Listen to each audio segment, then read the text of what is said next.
চলতি বছরের মার্চে বেঙ্গালুরুর রামেশ্বরম ক্যাফেতে বিস্ফোরণ হয়েছিল। জখম হন 10 জন। আর সেই ঘটনার মূল চক্রী ছিল ফরহাতুল্লাহ ঘড়ি। আর এবার সোশ্যাল মিডিয়ায় তার দলের সদস্যদের একটি ভিডিও বার্তা দিয়েছে সে, যাকে কেন্দ্র করেই রীতিমতো তোলপাড় পড়ে গিয়েছে গোয়েন্দা মহলে। আর ওই ভিডিও বার্তায় ভারত জুড়ে ট্রেনে জঙ্গি হামলার নির্দেশ দিয়েছে ঘড়ি। এই বিষয়ে ইতিমধ্যেই সতর্ক করেছেন ভারতীয় গোয়েন্দারা। দেশের রেলপথে নাশকতা ছড়াতে প্রেসার কুকার সহ বিভিন্ন ধরনের বোমা ব্যবহার করতে বলেছে ঘড়ি। এছাড়াও দলের সঙ্গীদের পেট্রোলিয়াম পাইপলাইনে নাশকতা ছড়ানোর নির্দেশ দিয়েছে সে। দেশের হিন্দু রাজনৈতিক নেতাদের খুনেরও নির্দেশ দেওয়া হয়েছে। জানা গিয়েছে এই মুহূর্তে পাকিস্তানে ঘাঁটি গেড়েছে ঘড়ি।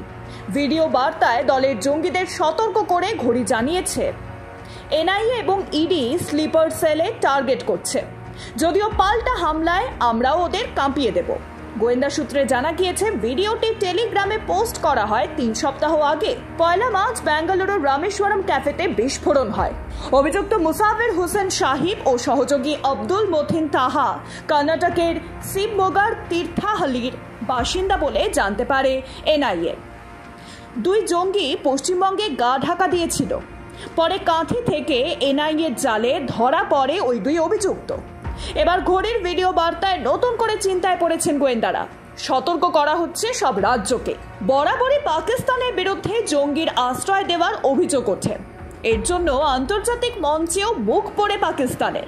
আর এবার ফরহাতুল্লাহর পাকিস্তানে ঘাঁটি গাড়ার তথ্য গোয়েন্দাদের হাতে এসেছে। তবে যেখানে আর্থিক দিক থেকে পাকিস্তানের অবস্থা একেবারেই ভালো নয়, মূল্যবৃদ্ধির জেরে জেরবার বাসিন্দারা, কিন্তু সেদিকেই গুরুত্ব নেই পাক সরকারের। তার পরিবর্তে জঙ্গিদের মদদ দেওয়া ও ভারত বিরোধী কার্যকলাপ চালিয়েই যাচ্ছে তারা। Bureau report, Ritam Bangla.